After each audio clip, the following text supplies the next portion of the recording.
Hello everyone. So this is part 2 of the balancing of redox reactions by oxidation number method, and this is the homework that was given to you in the last video. So today I am going to discuss its solution, and let us see that your solution is correct or not. So the very first step is that we have to find out the oxidation number of every atom that is involved in the given redox reaction. So let us all start with that. So the oxidation number of iodine, since it is like the same I and I bonding together, in such a case the oxidation number comes out to be 0. Okay. Now in the case of HNO3, we are confident for H and O, but we are not so confident for N. So let us find it out. H is +1, let N be X, oxygen is 3, oxidation number of one oxygen is -2, and this is equal to 0. Why 0? Because it is a neutral molecule, there is no charge on it, so that is why it is equal to 0. 1 plus X minus 6 is equal to 0, right? And this is X is equal to 6 minus 1, X is equal to +5. So we have found the oxidation number of nitrogen. Now let us move to the product side. Here we have HiO3. Here also we are confident with the oxidation number of H and O, but not so with I. So we will suppose I to be X, right? So this is 1 plus X plus 3 into -2 is equal to 0. Why 0? Again it is a neutral molecule. There is no charge. So X 1 plus X minus 6 is equal to 0. X is equal to 6 minus 1. X is equal to 5, right? So this is +1, this is +5, and this is -2. Now let us move on to NO2. Here we are confident with O, but not so with N. So N will be X plus 2 into -2 is equal to 0. Again applying the same concept, and X minus 4 is equal to 0. X is equal to +4. Okay, so this is +4 and this is -2. And now moving on to the last one, that is H2O. H2 is very simple, that is +1 and -2. Certain oxidation numbers we all can just learn them, and they are used so many times that we should be very confident for them. Okay, so for water it is -2 for oxygen and +1 for hydrogen. Now we have found the oxidation number of each. Now after we are done with that, this is our step 1. Step 2, to see that where the oxidation number is increasing and where is it decreasing. So if we see iodine, this is 0, but here it is 5. So we all can see that the oxidation number has increased. So if the oxidation number has increased, right, it means that it is undergoing oxidation. Remember bete that whenever oxidation number increases, it undergoes oxidation. Now if you remember the last video properly, so here oxidation is by 5. I have written 5, but do you see one change? Here I have got 2 atoms of iodine. So I need to multiply it by 2. If I will not, then my equation will not be done properly in the end, right? Now moving on to the other ones. That is H is +1, H is +1, there is no change. Nitrogen is +5, but here in the product it is +4. So you all can see that the oxidation number has decreased.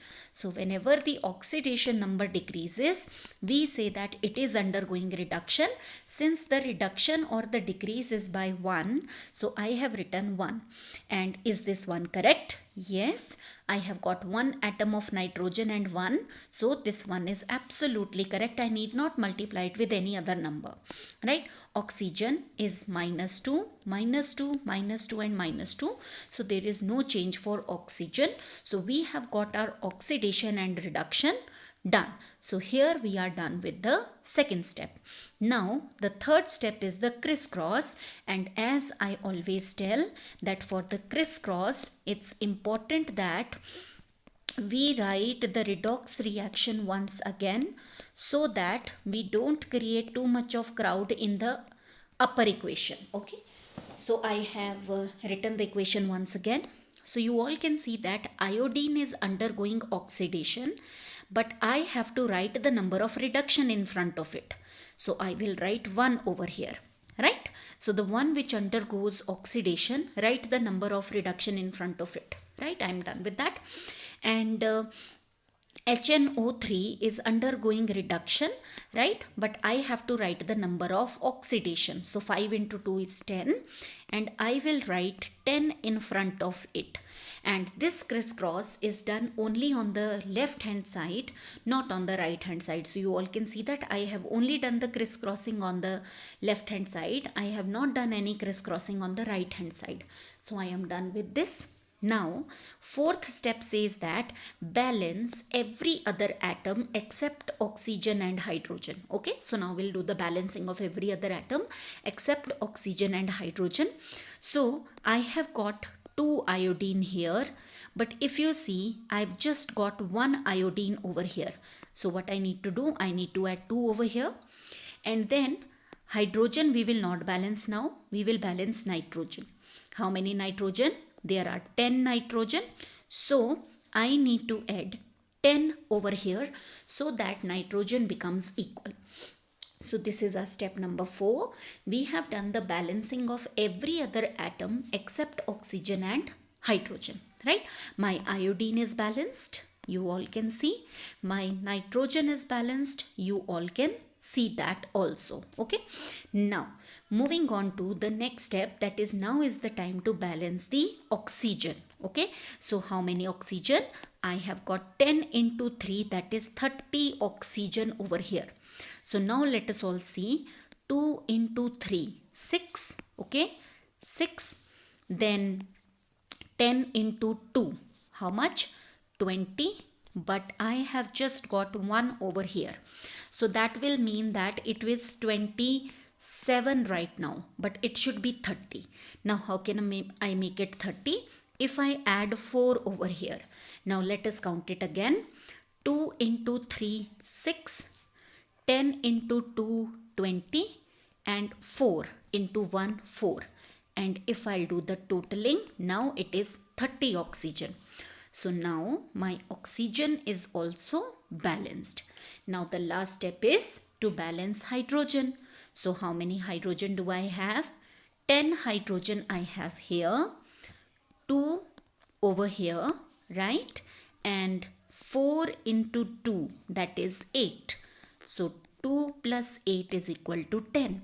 My equation is now balanced by oxidation number method. I hope that your equation was also balanced by the same method. Hope you liked the video.